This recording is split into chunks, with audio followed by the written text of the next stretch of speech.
나이가 들면 어떻게 자녀들과 더 잘 지낼 수 있을까요? 이는 삶에서 자주 나누는 뜨거운 이야기 주제입니다. 아마도 노년의 친구들께서는 이 주제에 대해 낯설지 않으실 겁니다. 그중 일부는 아마도 어려움을 겪고 있을지도 모릅니다. 어떤 노년 친구들은 심지어 이렇게 말씀하시기도 합니다. 나는 자녀들에게 너무 많은 것을 바쳤는데 왜 그들은 나를 이해해 주지 않나요? 대신 자녀들의 원망만 받게 되었어요. 안녕하세요, 여러분. 지혜의 흐름 채널에 오신 것을 환영합니다. 나이가 들면 자녀와의 관계에서도 방식이 중요합니다. 이제 50, 60년대처럼 어디서나 효도 문화가 강조되는 시대가 아닙니다. 우리 노인들도 시대에 맞춰 발전해야 합니다. 자녀들과 잘 지내려면 서로 입장을 바꾸어 생각하는 것이 중요합니다. 오늘 영상에서는 자녀들과 더 잘 지내는 방법을 소개하려고 합니다.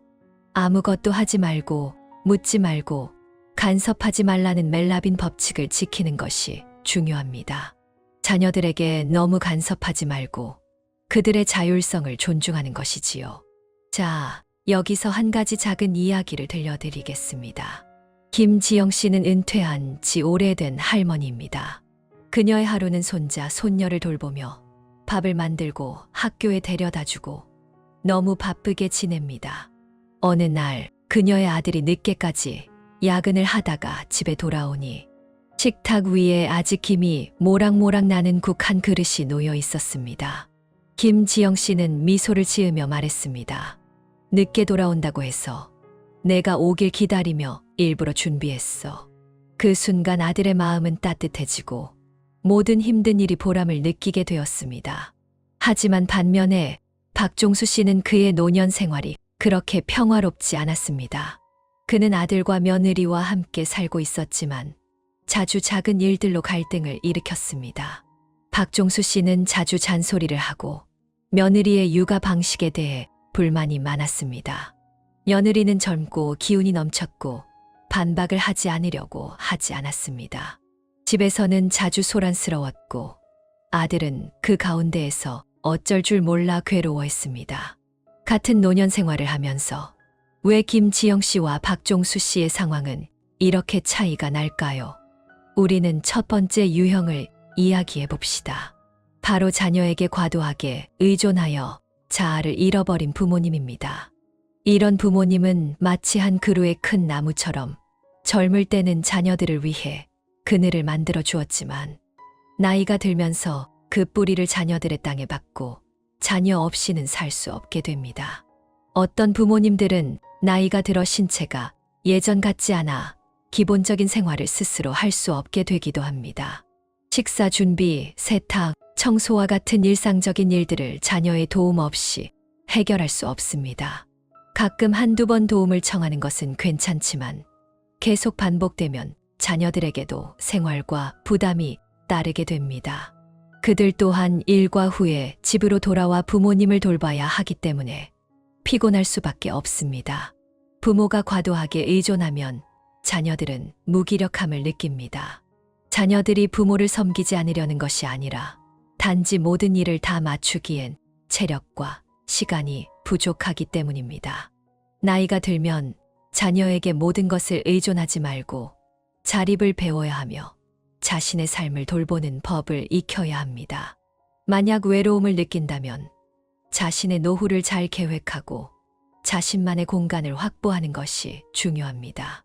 자녀와 적당한 거리를 두고 지내면 부모와 자녀 간의 관계가 더 원활해지고 생활도 더 편안해질 것입니다. 육아 전문가들은 고집스러운 부모들이 자녀에게 불편을 주고 있다고 말합니다. 그들은 새로운 것을 받아들이려 하지 않거나 자신의 고정관념을 고수하려 합니다. 이것은 자신들의 삶의 질에 영향을 미칠 뿐만 아니라 자녀들이 피곤하고 지치게 만들 수 있습니다. 우리 부모님들은 여전히 젊은 마음을 가지고 새로운 것들을 받아들일 준비가 되어야 합니다. 모르는 것이 있으면 배울 수 있습니다. 아무도 태어나서 모든 것을 알지 못합니다. 자녀들이 우리에게 가르쳐 줄 때 우리는 인내심을 가지고 배워야 합니다. 이렇게 하면 부모와 자녀 간의 관계가 더욱 깊어지고 자신의 노후도 더욱 풍요롭고 다채로워질 것입니다.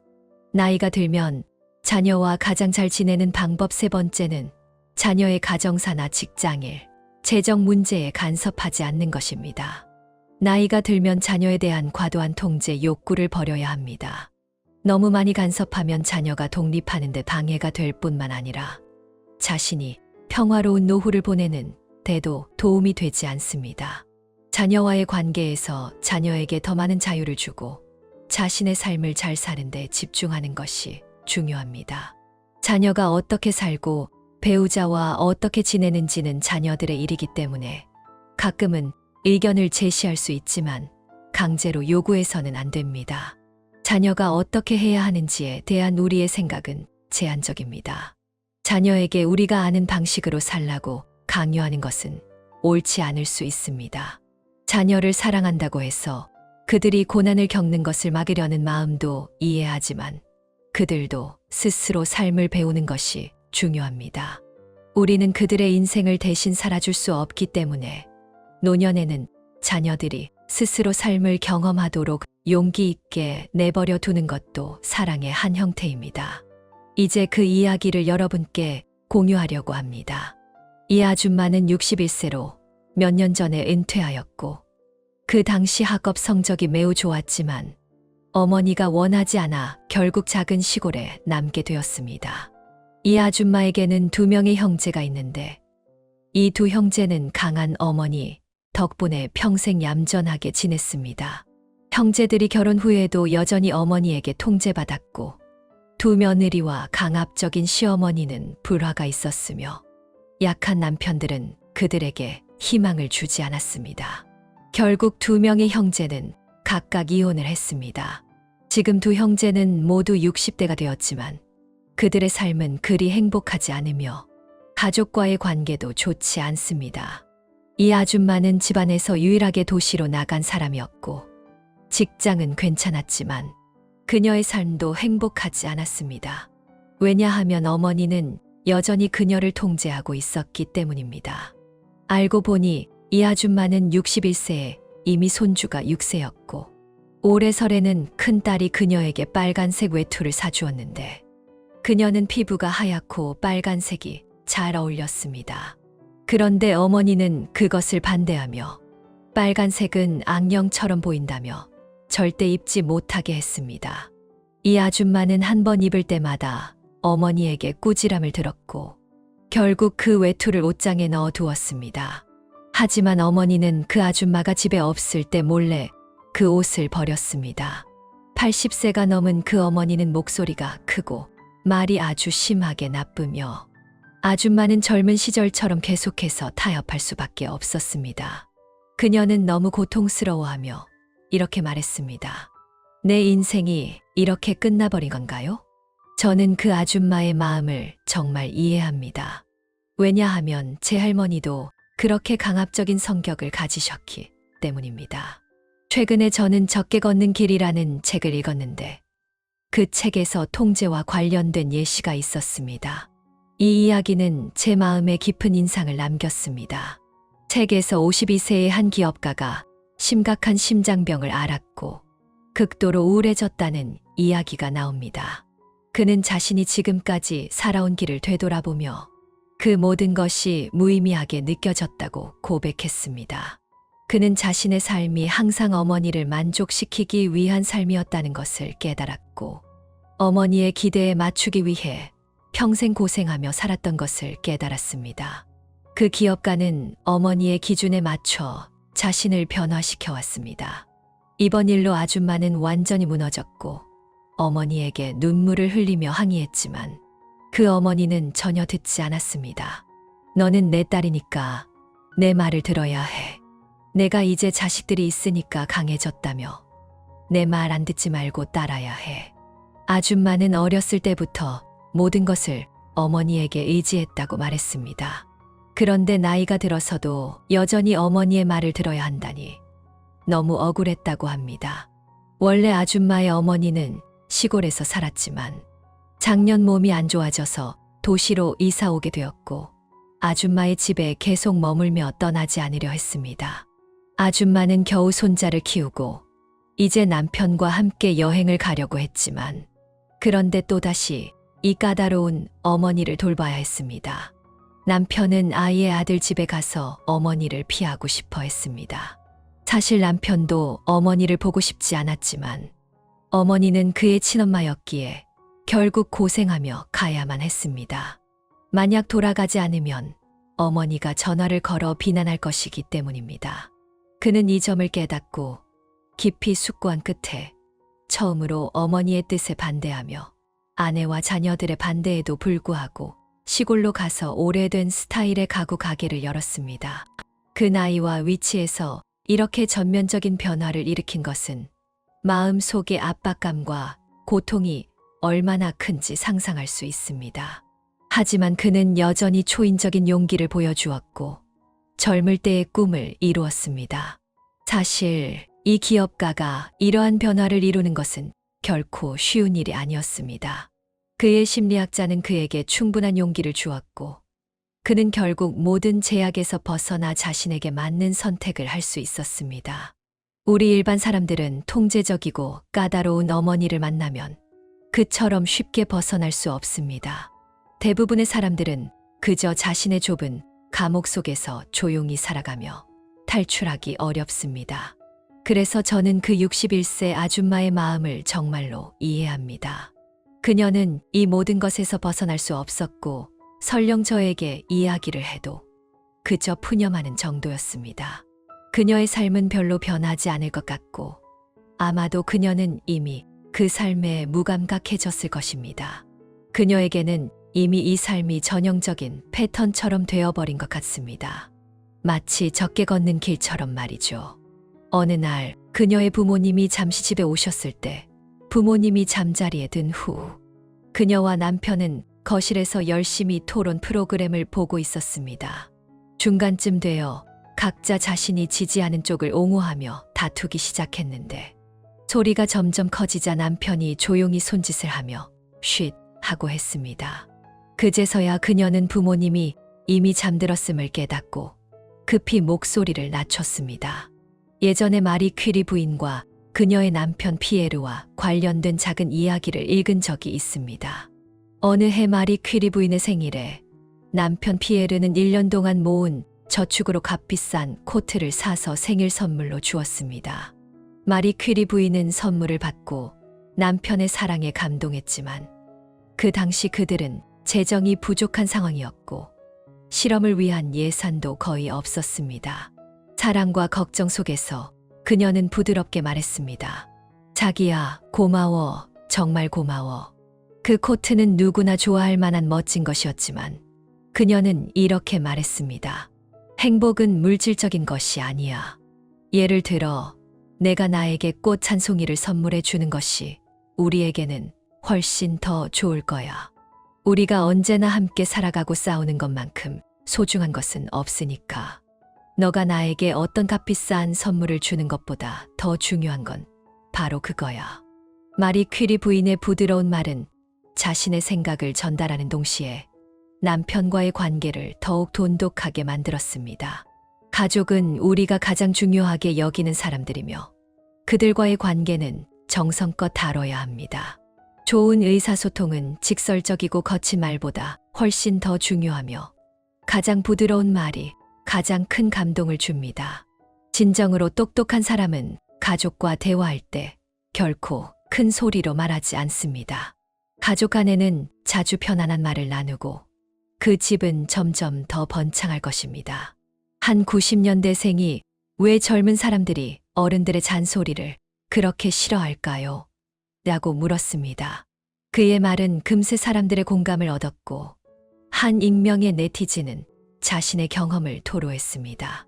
그가 녹색 옷을 샀을 때 어른들은 바로 왜 하필 흰색을 사지 않느냐며 반대했습니다. 어르신은 흰색이 마치 장래를 연상시킨다고 생각하며 그것을 입는 것을 피하고 싶어 했습니다. 어르신은 아침에 계란을 삶으려고 하자 또 다른 어르신이 어제 남은 빵이 있는데 그걸로 아침을 대신하자고 했습니다. 그렇게 어르신들은 무엇이든지 버리기를 싫어하고 어제의 음식을 오늘 또 먹으려고 하며 그걸 자녀들에게 강요하기도 합니다. 이런 습관은 결국 네티즌에게 어르신들은 하늘과 땅까지 간섭하며 자녀가 뭘 하든지 비판하고 걷는 방향까지 규정하려 한다는 법칙을 만들게 했습니다. 사람의 잔소리는 정말 짜증을 유발할 수 있습니다. 하지만 몽테느는 말보다 침묵이 사회적 관계에서 더 유익하다고 말했습니다. 많은 부모들은 자녀의 행복을 위해 계속해서 조언하고 자녀가 잘못하는 부분을 바로잡으려 합니다. 그러나 사실 부모가 조용히 있는 것이 자녀에게 더 좋은 결과를 가져옵니다. 자녀는 이제 성인이 되었으며 더 이상 무엇이든 부모의 뜻대로 살아야 하는 아이들이 아닙니다. 부모가 자녀의 모든 일에 개입하고 그들의 과거를 반복적으로 언급하며 잔소리만 한다면 그것은 갈등을 일으킵니다. 자녀는 계속해서 과거를 떠올리게 되면 불편함을 느끼게 됩니다. 편안한 노인이 되어 조용히 자신을 돌아보고 불필요한 말은 하지 않는 것이 더 나은 방법입니다. 많은 웃음을 짓고 먼저 다가가서 친절을 베풀면 사람들은 더 좋아하게 될 것입니다. 내 말과 행동은 분명히 표현하려는 내용이 있지만 그 외에도 많은 보조적인 요소들이 있습니다. 예를 들어 아들에게 전화를 걸어 언제 집에 오니? 라고 물을 때 어르신은 기대하는 표정을 짓고 아들이 곧 돌아갈게 라고 말하면 어르신은 기쁘게 손을 흔들며 아주 즐거워합니다. 또 다른 예로 어르신이 소셜미디어에서 자녀들이 외출한 사진을 보고 좋아요 버튼을 누를지 아니면 슬픈 얼굴 이모티콘을 누를지 고민하는 모습입니다. 슬픈 얼굴 이모티콘을 누르면 자녀들은 그 뜻을 복잡하게 해석할 수 있습니다. 이번 여행에서 어르신이 동행하지 않아서 어르신은 서운해하고 자기 혼자 잘 살아라며 자기 비하를 하기도 합니다. 이러한 말도 다른 표정과 톤에 따라 전혀 다른 의미로 해석될 수 있습니다. 예를 들어 어르신이 명절에 집에 올 거니? 라고 며느리에게 물을 때 어르신의 표정이 어두워지고 며느리는 그 표정을 보고 원래 오려고 했던 계획을 바꾸어 왜 시어머니 집에 가서 그런 표정을 봐야 하나? 라고 생각하며 집에서 밥 먹는 게 더 낫지라고 결정할 수 있습니다. 또 다른 예로 어르신이 손자에게 숙제를 잃어버렸다고 꾸짖을 때 어르신이 웃으며 숙제 좀 찾아라 라고 말하면 전혀 다르게 해석될 것입니다. 루셴부르크는 어떤 일이든 침묵이 말로써 전하는 것보다 더 유익하다고 말했습니다. 많은 부모들이 자녀를 위해 끊임없이 조언하고 자녀가 잘못한 부분을 지적합니다. 하지만 사실 부모가 조용히 있는 것이 자녀에게 더 좋습니다. 자녀는 이제 성인이 되었으니 더 이상 부모의 말만 따르지 않아도 됩니다. 부모가 자녀의 모든 행동을 지적하면 그것은 갈등을 일으킬 수 있습니다. 자녀는 과거를 반복해서 떠올리게 되면 짜증을 낼 수 있습니다. 조용한 어르신이 되어 자기 자신을 돌아보며 불필요한 말은 하지 않는 것이 더 좋습니다. 많은 웃음을 지으며 적극적으로 좋은 마음을 표현하는 것이 사람들에게 더 큰 호응을 얻습니다. 어르신이 왜 자녀를 도와서 손주를 돌봐야 할까요? 많은 어르신들이 자신이 손주를 돌보는 일이 강요된 일이라고 생각하고 그게 너무 힘들어서 자녀들이 효도하지 않는다고 느낍니다. 하지만 현명한 어르신은 손주를 돌보는 일이 자녀들에게 자유 시간을 주어 일하고 돈을 벌 수 있게 도와주는 일이라고 생각합니다. 제가 아는 한 어르신은 이렇게 말했습니다. 대가족에서 어르신이 일을 하는 것보다 젊은 사람들이 일을 하는 게 더 낫다. 어르신이 집에서 할 일을 하면 젊은 사람들은 자유로워집니다. 나이가 들면 많은 돈이 없고 연금도 적지만 자녀에게 보모 역할을 하며 그걸 행복으로 여길 수 있습니다. 체력이 좋다면 자녀의 회사에서 경비원이나 창고 관리자, 물건을 운반하는 일을 할 수도 있습니다. 자녀들의 인생은 이미 많은 부담을 지고 있으며 어르신이 하루 종일 놀고 있으면 그들이 얼마나 불편할지 알 수 있습니다. 서로 입장을 바꾸어 생각하면 모든 것을 이해할 수 있습니다. 행복이란 네 가지 일에 달려 있다. 첫째는 집에서 자기 침대에서 자는 것. 둘째는 부모가 만든 음식을 먹는 것. 셋째는 사랑하는 사람에게 애정을 표현하는 것. 넷째는 자녀와 함께 놀면서 즐기는 것. 적극적으로 무언가를 하다 보면 가정은 자연스럽게 따뜻해지고 행복해집니다. 행복은 결국 노동을 통해 얻는 것이지 앉아서 편하게 얻을 수 있는 것이 아닙니다. 가족 관계를 잘못 처리하면서 노후의 행복을 논하는 것은 어리석은 일입니다. 나이가 많다고 해서 나이로 자랑하지 말고 자신의 연금이 많다고 자랑하지 마세요. 가족 내에서 자녀의 수입이 부모보다 많다면 그것이 가장 바람직한 발전 순서입니다. 가족 간의 관계가 정리되고 각 세대의 역할이 잘 이루어지면 자녀가 부모를 자연스럽게 공경하게 됩니다. 부모가 도덕으로 자녀를 억지로 묶거나 돈으로 유혹하거나 가족 모임으로 자녀를 조종하려는 것은 모두 억지입니다. 진정한 관계는 평소에 선의와 진심으로 쌓아가는 것입니다.